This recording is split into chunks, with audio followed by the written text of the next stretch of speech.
Bon, bien sûr, on va le traiter. Donc,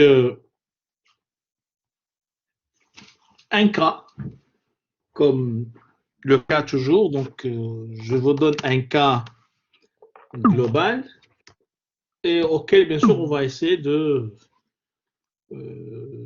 répondre. Donc, ici, vous avez le cas de la société Télétable qui fabrique des tables support de télévision à partir de plateaux de bois et de tubes métalliques. Les plateaux sont préparés dans un atelier de menuiserie et passent directement dans l'atelier de montage B où les tubes sont mis en forme et assemblés au plateau au moyen d'éléments de quincaillerie. Pour le mois de juin 2015, on vous communique les renseignements suivants. Donc, vous avez l'ensemble d'informations, stock, début de période, la production du mois, les achats du mois, et vous avez aussi les charges indirectes du mois qui sont réparties dans le tableau de répartition des charges indirectes. Donc, vous avez que la répartition primaire. Il faut bien sûr établir la répartition secondaire. Les ventes du mois et le stock de fin de période. Bien sûr, la question, c'est bien sûr de calculer les coûts. Mais cette fois-ci, bien sûr, les questions seront sous forme de QCM. Donc, c'est des questions à choix multiples. Généralement, je vous donne un QCU, c'est-à-dire un QCM à choix unique dans la majorité des examens que je pose. Donc, ce sont des choix à une seule réponse, donc une seule réponse qui est exacte. Et donc, vous devez choisir parmi les réponses que vous avez la bonne réponse. Il faut choisir la bonne réponse. Alors, donc là, l'examen, il est donc clair. Vous devez calculer je dirais, le résultat analytique, le coût de revient, etc., en passant par les différentes étapes que nous avons traitées tout au long de ce semestre, depuis, bien sûr, le calcul, depuis la finalisation de tableau de répartition des charges indirectes, jusqu'au, bien sûr, au calcul de coût de revient et de résultats analytiques. Donc ça, c'est le processus, bien sûr, normal je dirais, de l'exercice. Sauf bien sûr que dans le cas de l'examen, vous serez bien sûr guidé avec bien sûr un questionnaire, hein, comme le cas ici. Donc c'est le QCM relatif au, je dirais au cas. Donc vous avez ici dans l'examen de l'année dernière, il y avait 30 questions. Il y avait 30 questions. Bien sûr, ça, c'est pour une durée de 1h30. Hein. Donc là, on va bien sûr tenir compte de la durée de l'examen. L'examen, normalement, va se dérouler cette année en 1 heure.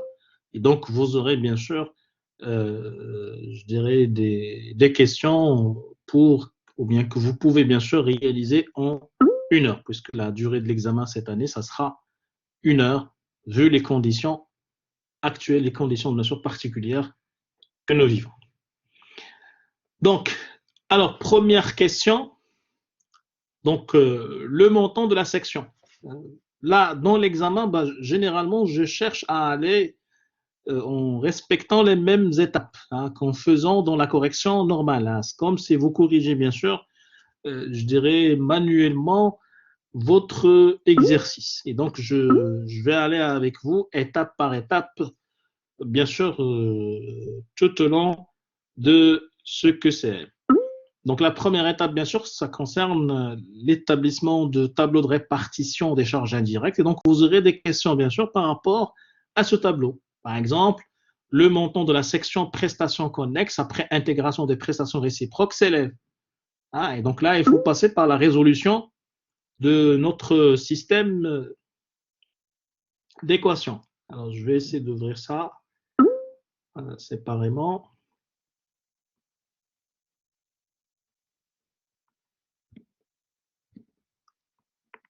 Et aussi l'énoncé.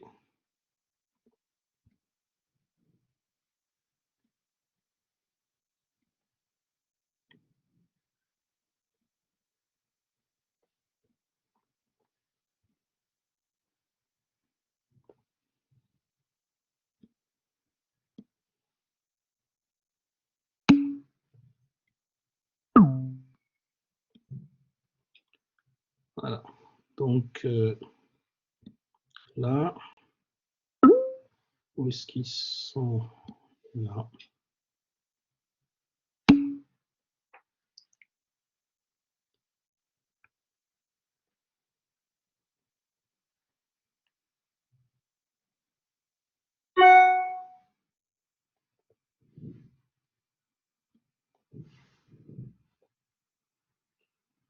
Petit instant, juste pour récupérer ces documents.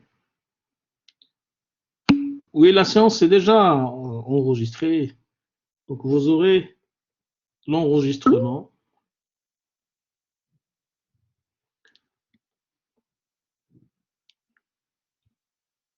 et l'énoncé.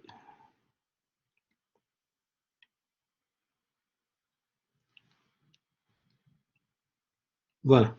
Donc, maintenant, c'est bien. Donc, voilà l'énoncé. Puis, bien sûr, le QCM aussi.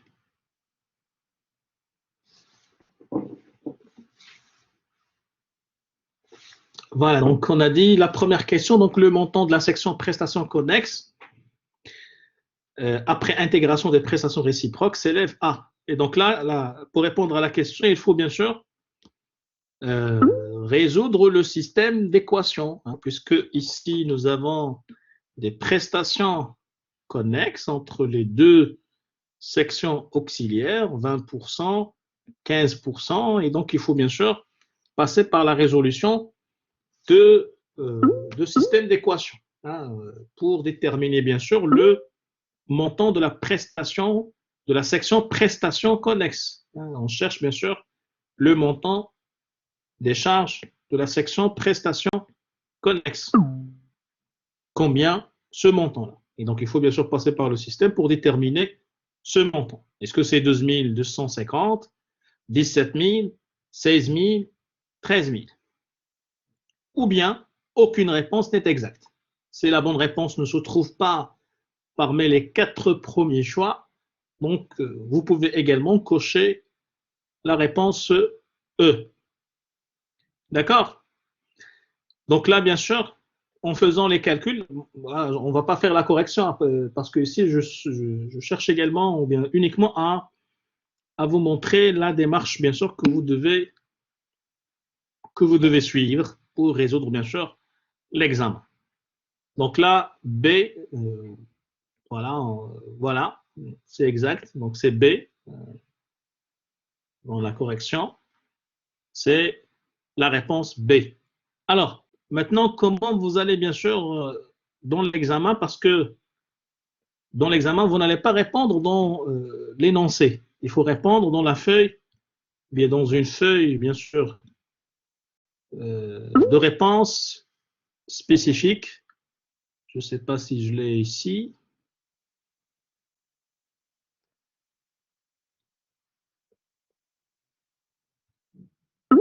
Ou si j'ai un exemple. Je vais chercher si je trouve un exemple de QCM.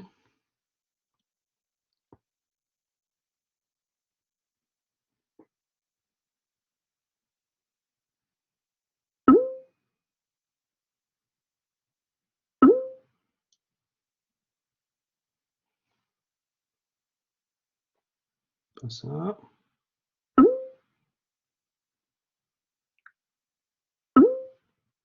Alors, je vais essayer de vous donner juste un exemple pour la feuille de réponse. Voilà. Donc ça, c'est un exemple de feuille de réponse. On va juste le prendre comme exemple. Ce n'est pas celui de l'examen, mais juste un exemple quelconque. Hein. Alors là, c'est ce que vous devez remplir comme feuille de réponse. Donc là, c'est pour bien sûr les questions. Vous lisez les questions et vous faites les corrections nécessaires pour bien sûr choisir la bonne réponse. Par exemple, ici, on dit que la bonne réponse, c'est B.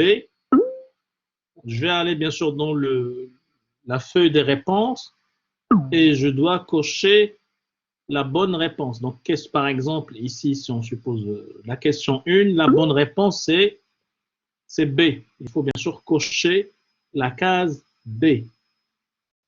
Il faut cocher bien sûr la case B. Soit de mettre un croix, ou de colorier complètement le carreau avec un stylo bleu ou noir, hein, de préférence. Un stylo bleu ou noir de préférence. Là, le conseil que je peux vous donner ici, c'est que cette case, il faut la laisser à la dernière chose à remplir. Hein. Pourquoi? Parce que plusieurs étudiants, généralement, ils font je dirais des erreurs. Et lorsqu'ils cochent une réponse, il sera obligé par la suite de modifier. Alors que pour modifier, vous allez, je dirais, euh, pour effacer la première réponse, vous devez soit mettre du blanco par exemple, et cocher la bonne réponse. Et si vous mettez du blanco, alors le système de correction, parce que c'est un système de correction automatique qui est fait par une machine, il ne va pas reconnaître la bonne réponse. C'est par exemple, vous mettez du blanco sur, par exemple, le cas ici. Donc, il va reconnaître qu'il y a bien sûr du blanco. Et même si vous cochez une deuxième réponse, il ne va pas bien sûr reconnaître automatiquement la bonne réponse. C'est pour cela on vous précise dans bien sûr la feuille de réponse que cette fiche bien sûr doit être remplie avec un stylo à un feutre. Ne pas utiliser de crayon. L'utilisation du blanco est strictement interdite. Là, bien sûr, il faut faire attention. Et donc, la seule et la meilleure solution, c'est que cette fiche, il faut la laisser pour remplir les cases. Ça ne va pas vous demander plus de 5, maximum 10 minutes. Et donc, ce qui est important en premier, c'est de se consacrer à la correction de l'exercice, c'est-à-dire réfléchir par rapport à votre examen et de laisser c'est-à-dire la feuille de réponse à la dernière étape. Donc, vous n'allez pas cocher dès les premiers résultats, vous cochez les réponses. Hein. Donc, essayez de mettre les bonnes réponses dans un brouillon. Par exemple, la question 1, je vais mettre B, la question 2, je vais mettre C, etc. Dans un brouillon. Et après, je peux bien sûr retourner par la suite à la feuille pour que je puisse cocher mes bonnes réponses une fois que je suis vraiment sûr que c'est la bonne réponse. Hein. Là, pour éviter bien sûr ces problèmes et pour que ma copie à la fin soit propre. Hein. Comme ça, la correction, ou bien dans la correction, on n'aura pas de problème, ou bien que la machine ne reconnaît pas, je dirais, des réponses, ce qui peut bien sûr impacter la note que vous aurez obtenue par la suite. Donc, là, bien sûr, c'est par rapport à la façon avec laquelle vous allez répondre. Autre chose aussi importante, c'est bien sûr comment remplir les données, ou bien vos données, afin que votre copie soit identifiée. Alors, la première des choses, c'est le code apogée. Vous avez dans votre, bien sûr, carte d'étudiant, vous avez le code CNE et le code apogée. On ne vous demande pas le code CNE. Donc, ça ne sert à rien de l'ajouter ici. Hein. Ceux qui, par exemple, ajoutent ici CNE et écrivent leur CNE, ça n'a pas d'utilité parce que la copie va être corrigée. Vous ne faites que des informations normalement qui vont, c'est-à-dire, si vous écrivez quelque chose là dans la copie, bah, votre copie ne sera pas corrigée automatiquement. Et donc, je dois arriver à la détecter, surtout lorsqu'on corrige des centaines de copies. Bah, il faut y arriver à détecter qu'il y a une copie, bien sûr, qui n'a pas été corrigée pour que je puisse la corriger manuellement. Donc, pour éviter ce problème, il vaut mieux ne rien écrire dans cette page. Il faut uniquement cocher les bonnes réponses et renseigner les informations qu'on vous demande. Ni plus, ni moins. On ne vous demande pas le CNE, donc ce n'est pas nécessaire. vous n'êtes pas obligé de le mettre. Par contre, le code apogée, c'est une obligation. Vous devez mettre votre code apogée. Donc, le code apogée, vous l'avez dans, bien sûr, votre carte étudiant ou bien dans la convocation d'examen. La convocation d'examen, vous avez code apogée. Donc, il faut mettre ici, bien sûr, le code apogée. Il faut mettre, bien sûr, le code apogée à l'intérieur des cases. Certains étudiants, là, parfois, ils mettent des chiffres comme s'ils écrivent avec en dehors, bien sûr, de la case. Là, bien sûr, là, il y aura également un problème. Donc, il faut, bien sûr, écrire les numéros à l'intérieur des cases. Par exemple, 180 322 000. 7. Ça dépend de votre numéro. Donc, vous pouvez bien sûr avoir un nombre qui est inférieur, bien sûr, au nombre de cases prévues. Donc, vous n'êtes pas obligé de remplir toutes les cases. Votre nom. Alors, votre nom, bien sûr, ici, il faut mettre le nom en majuscule. Donc, par exemple, mon nom, Passidi, B majuscule, A, S, S, I, D, I. Toujours à l'intérieur des cases. Par exemple, mon nom est composé de deux mots. Là, je vais mettre le premier mot, par exemple, H. Je laisserai un espace et je vais mettre le deuxième mot. Donc là, pour bien sûr les noms qui sont composés. Le prénom, la même chose, donc en lettres majuscules. Hassan, donc H-A-S-S-A-N. Il faut faire attention, ne pas inverser le nom avec le prénom. Certains étudiants qui mettent par exemple dans le prénom le nom et dans le nom ils mettent le prénom et ça complique bien sûr l'identification de votre copie. Donc ces éléments sont très très importants. Il faut bien sûr s'assurer. Et c'est la première étape à faire parce que plusieurs étudiants que je rencontre dans bien sûr la correction qui oublient de mettre les informations. Si vous ne mettez pas vos informations, il serait bien sûr difficile d'identifier votre copie. Et je ne peux pas, bien sûr, la reconnaître et je ne peux pas la corriger par la suite. Donc là, il faut faire attention avec, bien sûr, ces informations. Donc, première étape, une fois que vous aurez, bien sûr, la copie des réponses, il faut renseigner vos informations personnelles d'une manière correcte, soigneusement, pour ne pas y avoir des problèmes par la suite. Puisque, comme j'ai dit, la correction est automatique et vous devez, bien sûr, avoir des problèmes à ce niveau-là. Il serait très difficile par la suite de vérifier vos copies. C'est par exemple dans un ensemble ou bien dans une salle, il y a deux copies, je dirais, anonymes, il me serait très difficile d'identifier la copie revient à qui. Et donc, on ne peut pas procéder à la correction. Donc, il faut faire attention, s'il vous plaît, avec ces petits détails. Ils sont très, très importants, bien sûr, pour le jour de l'examen et pour la correction, bien sûr. D'accord? Donc, ça, pour ce qui est, bien sûr, de la façon et la méthode avec laquelle, bien sûr, vous devez répondre à ce questionnaire. Aussi, parfois, les étudiants, une fois qu'ils reçoivent la copie, ils vont la plier sur deux, par exemple. Ça aussi, ça impacte la correction. Donc, la copie, il faut la laisser propre. Vous mettez parfois la main sur la copie, hein, donc, et surtout, le code ici, hein, le code que vous avez ici, il ne faut surtout pas le toucher, il ne faut pas mettre du stylo parce que si vous mettez du stylo qui soit avec, je dirais, touché avec la main et que les chiffres et le code ne soient pas identifiés ou bien tellement clairs, ne peut être lu par la suite par le système. Donc là, c'est très, très intéressant, bien sûr, pour la lecture et l'identification de votre copie, de laisser cette page propre de telle manière, bien sûr, qu'il ne soit pas, bien ne pas avoir des problèmes par la suite au niveau de la correction automatique. D'accord? Donc ça, pour bien sûr, ce qu'il faut respecter. Alors maintenant, comment aborder votre examen?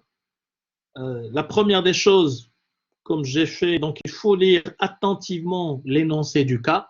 Donc c'est la première étape, afin d'identifier bien sûr qu'est-ce que vous avez comme information, premièrement.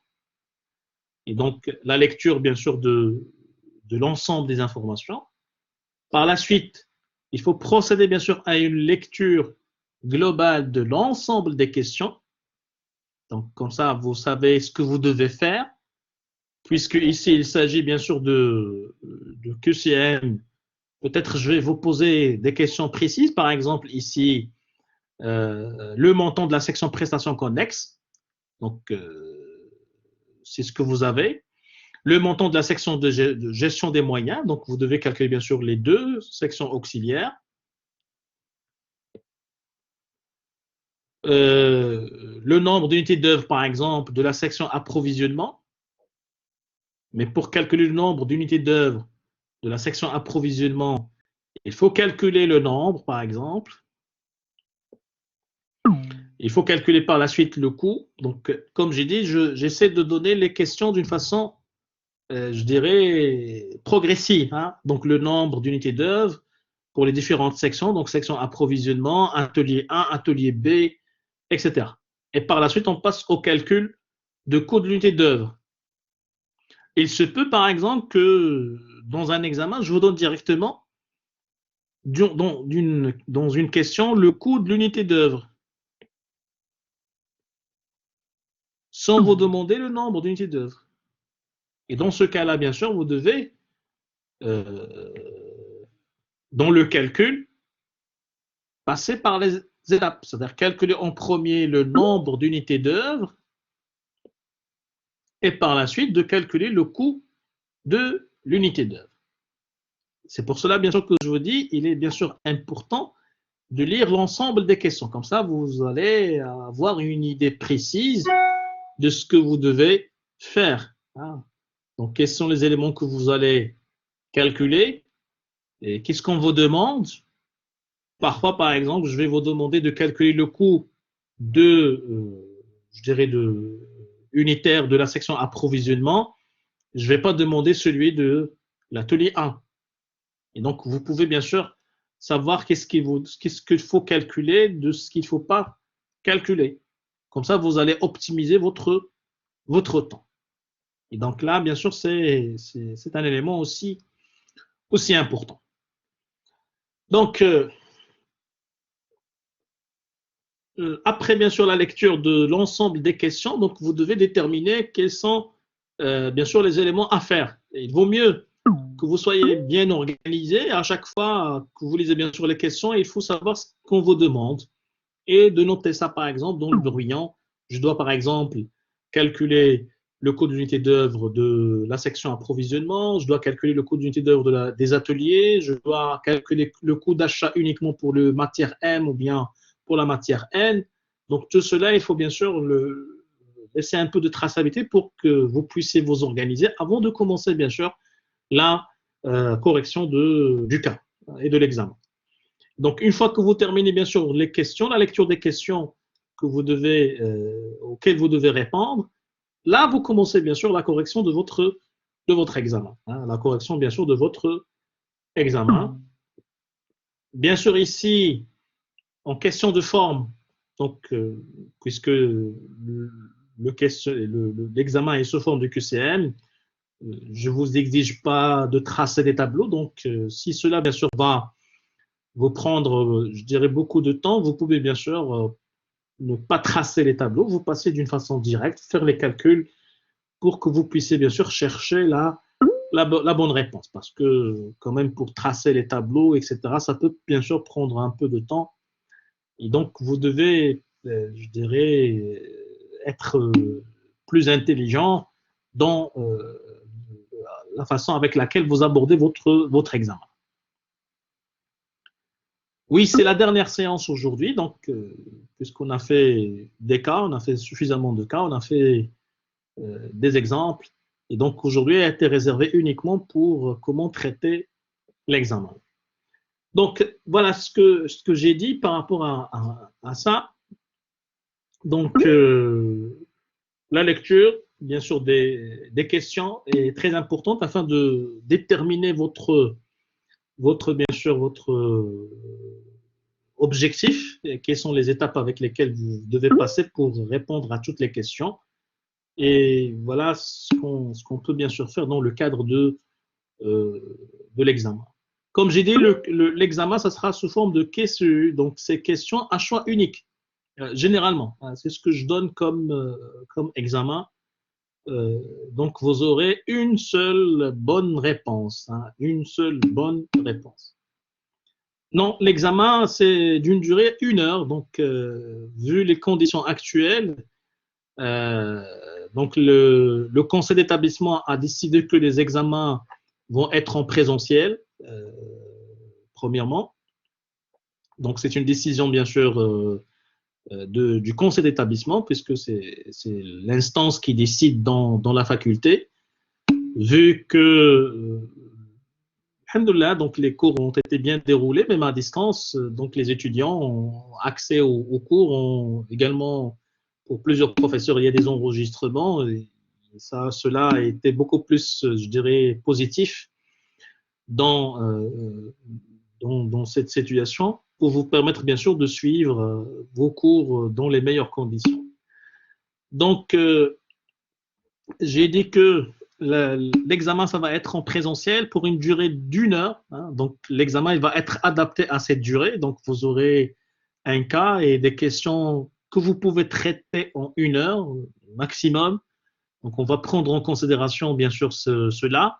C'est pas question de nombre de questions. Est-ce que c'est 20, c'est 30? C'est le travail que vous allez réaliser. C'est ça ce qui va déterminer est-ce que ça va être, bien sûr, 20 ou 30. Ça dépend bien sûr du cas. Mais l'essentiel, c'est que vous aurez bien sûr un examen et des questions que vous allez traiter en 1 heure. Hein, en 1 heure. Quel que soit le nombre de questions, 10, 15, 20, 30, ça dépend. Le nombre de questions, c'est une démarche. Hein. Là aussi, je vais l'expliquer. Si vous avez, c'est-à-dire un nombre important de questions, c'est-à-dire que je vais aller avec vous étape par étape, comme je fais ici par exemple 30 questions. Donc, mais dans ce cas, dans cet examen-là, je vais aller étape par étape. Donc, vous calculez chaque élément et pour chaque élément, vous avez une question. C'est ce qui a donné lieu, bien sûr, à 30 questions. Lorsqu'on agrège, bien sûr, les étapes, donc là, vous pouvez avoir un nombre limité de questions. Par exemple, je peux vous donner 10 questions. Mais dans les 10 questions, je vais vous donner, je dirais, des calculs agrégés. Je vais vous poser pour la première question, quel est le coût de l'unité d'œuvre de la section approvisionnement? Et donc, c'est à vous de faire la répartition secondaire, c'est à vous de calculer le nombre, je dirais, d'unités de la section approvisionnement pour pouvoir déterminer, bien sûr, le coût de l'unité d'œuvre. Donc, le système, c'est pas question de nombre de questions, c'est question de la démarche avec laquelle vous allez aborder. Bien sûr, plus vous aurez plus de questions, plus vous aurez, bien sûr, un suivi ou bien étape par étape. Hein. Donc là, euh, c'est l'explication, bien sûr, par rapport au nombre de questions. Donc, on verra, bien sûr. Ce qui est important, vous aurez un nombre de questions que vous pouvez, bien sûr, réaliser étape par étape et en 1 heure. D'autres questions? Alors, l'examen, vous aurez l'examen comme exemple avec même la correction. Là, ici, vous avez la correction avec les bonnes réponses. Donc, je vais le poster sur le NT comme ça pour juste avoir une idée et que vous puissiez bien sûr vous repérer. D'autres questions?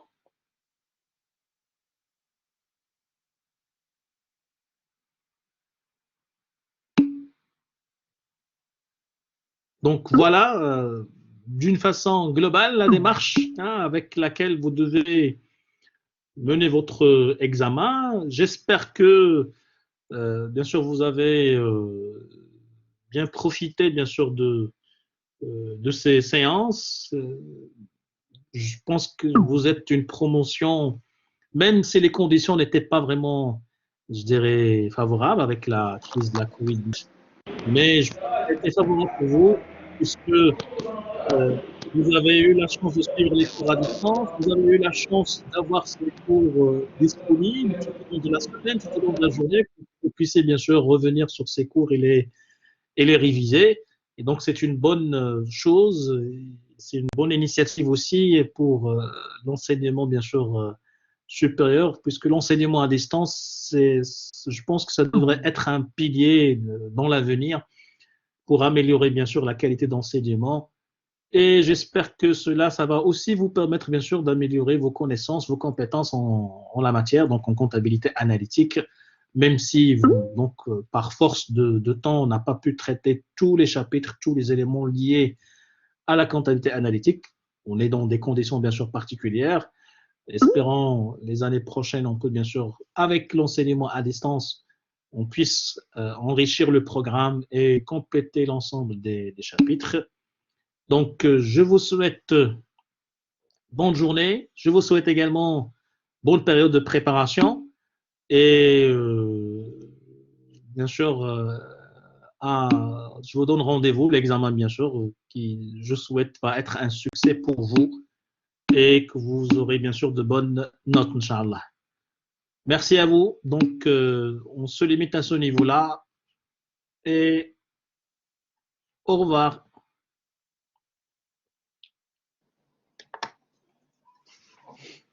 Merci, messieurs.